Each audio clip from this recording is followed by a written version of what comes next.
श्रीमन्महागणाधिपतये नमः। नीलाञ्जनसमाभासं रविपुत्रं यमाग्रजं छायामार्तण्डसम्भूतं तं नमामि शनैश्चरम्, तं नमामि शनैश्चरम्। प्रिय मित्रों, सादर नमस्कार। शनिदेव 4.5 महीने के लिए मीन राशि में, गुरु की राशि में वक्री हो रहे हैं 4.5 महीने के लिए। तो जब भी कोई पापी ग्रह, क्रूर ग्रह वक्री होता है तो वह 3 गुना अधिक नुकसान करता है, और इसी प्रकार से ये शुभ ग्रह वक्री होता है तो 3 गुना लाभ प्रदान करता है। लेकिन कोई ग्रह ना तो सबको लाभ प्रदान करता है और ना सबको हानि प्रदान करता है। लेकिन 6 राशियों के लिए शनिदेव नुकसान करते हैं। किनके किनके लिए? एक तो जिनके ऊपर 7.5 चल रही है, 3 राशि अति हो गई। जैसे मेष राशि पर चढ़ती हुई 7.5 है, कुंभ राशि पर उतरती हुई 7.5 है, और मीन राशि पर छाती पर 7.5 है। तो 3 राशियां तो ये हो गई, इनको नुकसान करेगी। 2 राशियां जिन पर ढैया है, जैसे एक तो हो गई आपकी सिंह राशि। तो सिंह राशि में शनि की ढैया रहेगी 5, 6, 7, 8, 9, 10, 11, 12। और जिसमें चतुर्थ स्थान में, तो चतुर्थ स्थान में किसके रहेंगे शनिदेव? धनु राशि पर। तो धनु राशि पर भी शनि की ढैया चल रही है। तो आइए जानते हैं किसको क्या फल प्रदान करेंगे।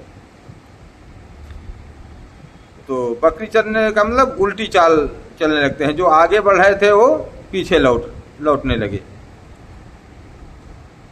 तो मेष राशि के द्वादश स्थान में, खर्च के स्थान में वक्री रहेंगे तो 3 गुना नुकसान पहुंचाएंगे। तो करना क्या चाहिए? पत्नी से संबंध बना करके अच्छे रखने चाहिए, मधुर संबंध रखना चाहिए। और सबसे सरल उपाय है, कुछ बोले तो थोड़ा सा शांति से सुन लेना चाहिए, बहस नहीं करना चाहिए। क्योंकि आप जीत करके भी हारेंगे ही, और हारेंगे तो हार है ही। तो इसलिए उससे बहस नहीं करना चाहिए, बुद्धिमानी से काम करना चाहिए। कोर्ट कचहरी के मामलों में थोड़ा सा सावधान रहना चाहिए। शनि का दान करना चाहिए, शनि के मंत्रों का जप करना चाहिए, शनि का दान करना चाहिए। शनि की वस्तुएं धारण ना करें, काली चीजें धारण न करें, बल्कि काली चीजों का दान करें। अगली राशि है वृषभ राशि। वृषभ राशि के लिए भाग्योदय कारक है। अच्छा, क्यों भाग्योदय कारक है? क्योंकि इनके एकादश स्थान में, इनकम के स्थान में, लाभ के स्थान में वक्री हुए हैं, और वृषभ राशि के मित्र भी हैं। तो चूंकि शुक्र के मित्र हैं, इसलिए इन्हें 3 गुना अधिक लाभ प्रदान करेंगे। अगर आप शनि संबंधी कोई कार्य करते हैं, जैसे अगर आप ऑयल रिफाइनरी या फिर कोयले से संबंधित कोई कार्य करते हैं, कोयले के व्यापारी हैं, तब आपको 3 गुना अधिक लाभ मिलेगा। इसी प्रकार से मिथुन राशि के बारे में बात करें तो मिथुन राशि के 10th हाउस में, 10वें भाव में कर्म के स्थान में वक्री है। तो अपना जो बॉस हो, जो मालिक हो, उससे तकरार नहीं करनी चाहिए, उससे लड़ाई नहीं करनी चाहिए, उसे मुंह नहीं लड़ाना चाहिए, नहीं तो नौकरी जाएगी। और एक बात और है, अगर आपकी नौकरी चली गई है तो आपको नौकरी मिलेगी भी। अगर है तो तकरार ना करिए, नहीं तो चली जाएगी। और अगर चली गई होगी तो अब मिल भी जाएगी, इसमें कोई दो राय नहीं है। करियर आपका अच्छा रहेगा, मान सम्मान आपका होगा, मान सम्मान में बढ़ोतरी होगी। मिथुन राशि के स्वामी बुध देव हैं और बुध से शनि की मित्रता है, इसलिए कोई परेशानी की बात नहीं है। अगली राशि कर्क राशि। कर्क राशि के स्वामी चंद्रदेव हैं, आपके भाग्य स्थान में बकरी हुई है, तो भाग्योदय तो आपका होगा, लेकिन पिता के लिए नुकसान, पिता के स्वास्थ्य का आपको ध्यान रखना चाहिए, क्योंकि शनि जो है वो 7th और 8th 7वें और 8वें के स्वामी होकर के मार्केश हैं, तो मारने का काम करते हैं, तो पिता के लिए थोड़ा सा नुकसानदायक है। अच्छा, जिसके पिता ना हो तब क्या करेगा? अगर पिता नहीं है तो साले को नुकसान पहुंचाएगा, साली है छोटी तो उसको नुकसान पहुंचा देगा, और अगर साले साली भी ना हो तो ऐसा आदमी उदासीन हो जाता है, नास्तिक हो जाता है। चलिए अगली राशि देखते हैं, सिंह राशि। तो सिंह राशि के स्वामी सूर्यदेव हैं, और सिंह राशि में इस समय शनि की ढैया भी चल रही है, और आपके मृत्यु स्थान में शनिदेव काफी कष्ट आपको प्रदान कर रहे हैं। और चूंकि शनि और सूर्य और शनि पिता पुत्र हैं, लेकिन बनती नहीं है, दोनों में बैर है, तो थोड़ा सा आप अपने स्वास्थ्य का ध्यान रखें, नहीं तो आपको हॉस्पिटलाइज होना पड़ सकता है। तो आपको चाहिए सूर्य भगवान को जल प्रदान करें, अर्घ्य प्रदान करें, और शनि की चीज़ों से दूरी बनाकर रखें, शनि की चीज़ों का दान करें। अगली राशि है, सूर्य की चीज़ों का, लाल चीज़ों को धारण करें और शनि की चीज़ों का दान करना चाहिए। अगली राशि कन्या राशि। तो 7th हाउस में बाई बर्थ शनि खराब हो तो तलाक हो सकता है।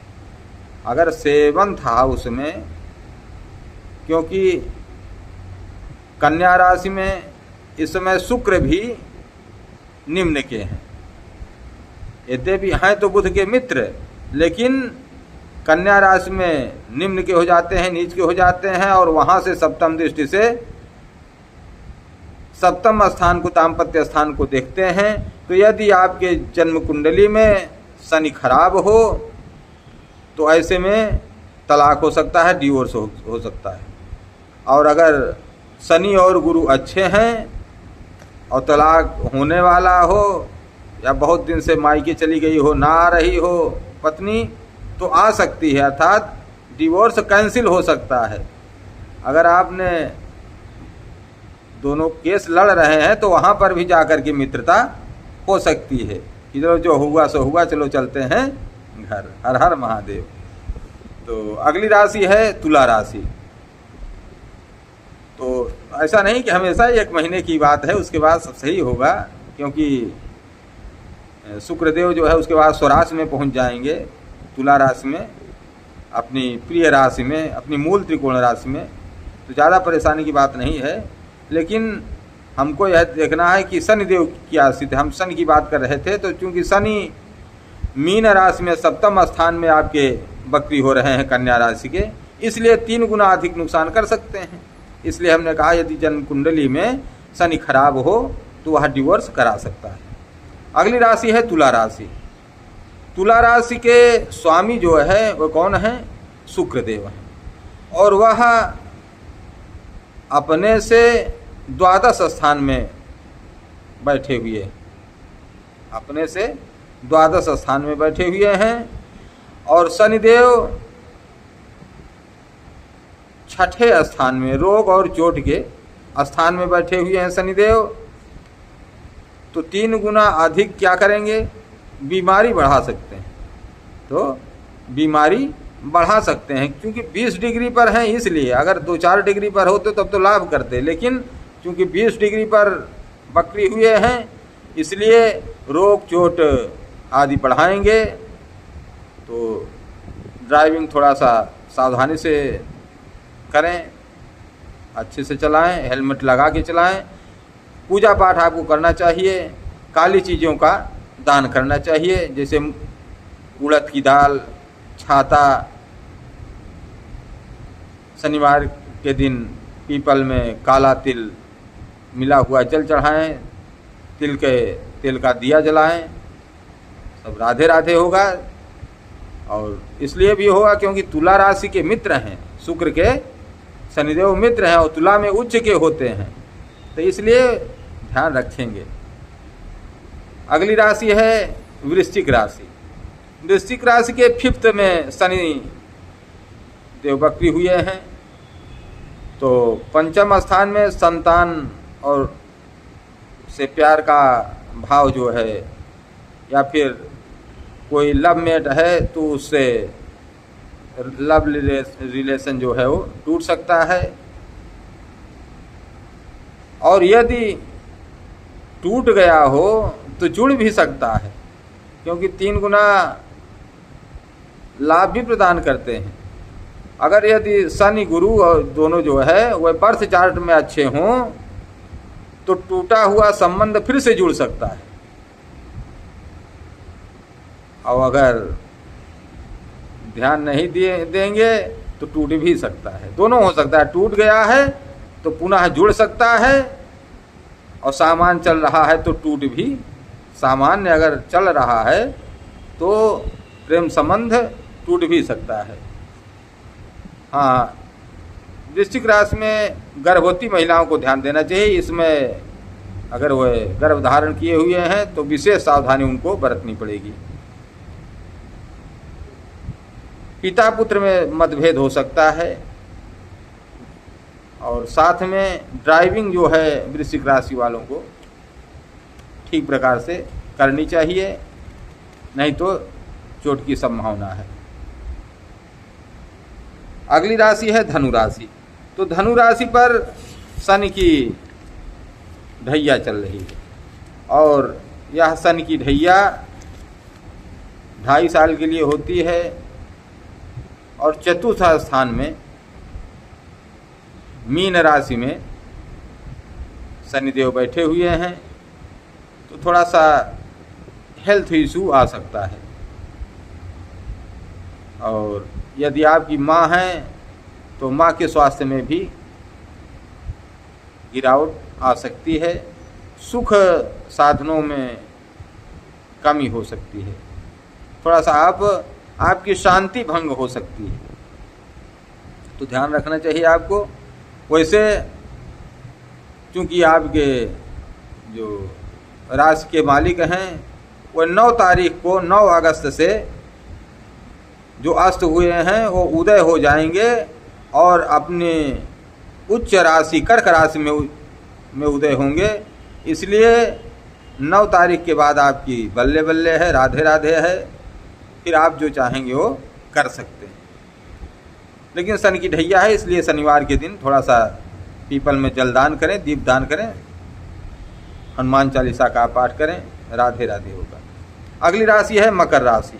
मकर राशि के 3rd हाउस में रहेंगे, तो मकर राशि चूंकि इनकी स्वयं की राशि है तो रिजल्ट अच्छा देंगे। मित्रों से धोखा हो सकता है, छोटे भाई बहनों से मतभेद हो सकता है, गले और छाती में प्रॉब्लम हो सकती है। थोड़ा सा अपना स्वभाव जो है वो सॉफ्ट करना चाहिए आपको, स्वभाव को आक्रामक नहीं बनाना चाहिए। और ऐसा करेंगे, गुस्से पर अगर आपने कंट्रोल कर लिया तो सब कंट्रोल कर लिया। पहले तो स्वयं को बस में करना है, अपने क्रोध को बस में करिए तो सारे लोग अपने बस में, आपके बस में अपने आप हो जाएंगे। क्योंकि आपके 3rd हाउस में शनिदेव वक्री हुए हैं तो गुस्सा 3 गुना अधिक बढ़ा देते हैं। तो थोड़ा सा भोजन पानी में अगर आप सावधानी रखेंगे, सात्विक भोजन लेंगे तो अपने आप गुस्से में काबू हो जाएगा। ओम सम शनिश्चराय नमः का पाठ करिए, जप करिए। शनिवार के दिन पीपल में जलदान करिए, भोलेनाथ को 1 लोटा जल चढ़ाइए, 1 लोटा जल सभी समस्या का हल। अगली राशि कुंभ राशि। तो कुंभ राशि के धन भाव में वक्री हुए हैं शनिदेव, तो थोड़ा सा आपको किसी बड़े स्कैम से बचना चाहिए। ऐसा ना हो कि आपका अकाउंट खाली हो जाए, ऐसा कोई स्कैम हो जाए, क्योंकि 3 गुना अधिक नुकसान पहुंचाते हैं धन स्थान में। हॉस्पिटल में यदि आप गए हैं तो थोड़ा सा और सावधानी रखना चाहिए। गाड़ी वगैरह सावधानी से चलाना चाहिए, नहीं तो पता लगा हम किसी को भर्ती कराने गए, लौटते समय हमारा स्वयं का एक्सीडेंट हो गया, फिर हमको कोई देखने गया, उसका एक्सीडेंट हो गया। तो इसलिए जो है, चूंकि हमने बताया कि 3 गुना अधिक नुकसान करते हैं, इसलिए सावधान रहना चाहिए। अगली राशि अंतिम राशि मीन राशि। मीन राशि के पैरों में तकलीफ, और चूंकि आप ही की राशि में शनिदेव वक्री हुए हैं, तो स्वास्थ्य का आपको ध्यान रखना चाहिए। मान सम्मान में कमी हो सकती है, और यदि स्वास्थ्य सही है, मान सम्मान सही है, तो धन में नुकसान होगा, और यदि स्वास्थ्य और धन खर्च हो रहा है तो मान सम्मान आपको मिलेगा। 3 में से 1 तो आपको मिलेगा, 2 में भले नुकसान हो, लेकिन 1 न 1 चीज में आपको लाभ हुआ है। स्वास्थ्य खराब है तो धन मिलेगा, और अगर धन मिल रहा है खूब तो स्वास्थ्य में दिक्कत आएगी। और अगर स्वास्थ्य और धन दोनों नहीं मिल रहा है, दोनों खराब है, तो आपके मान सम्मान में वृद्धि होगी। 3 में से 1 मिलेगा। No profit no loss. हर हर महादेव। जय श्री कृष्ण, जय श्री राधे। हाँ, चैनल को सब्सक्राइब ना किया हो तो कर दें, कर दिया तो बहुत बहुत साधुवाद, बहुत बहुत धन्यवाद। हर हर महादेव। तो हाँ, सुनते रहेंगे, थोड़ा बहुत आपको धीरे धीरे ज्योतिष में इंटरेस्ट आएगा, और आपकी कुंडली में यदि ज्योतिष सीखने का भाव है, गुरु मजबूत हैं, बुध अच्छे हैं, तो आप एक अच्छे ज्योतिषी बन सकते हैं। सुन करके सुनेंगे, इंटरेस्ट होगा, फिर आप पढ़ेंगे, राधे राधे हो जाएगा। हर हर महादेव। जय श्री कृष्ण, जय श्री राधे, जय जय श्री राम। हर हर महादेव। जय दुर्गे।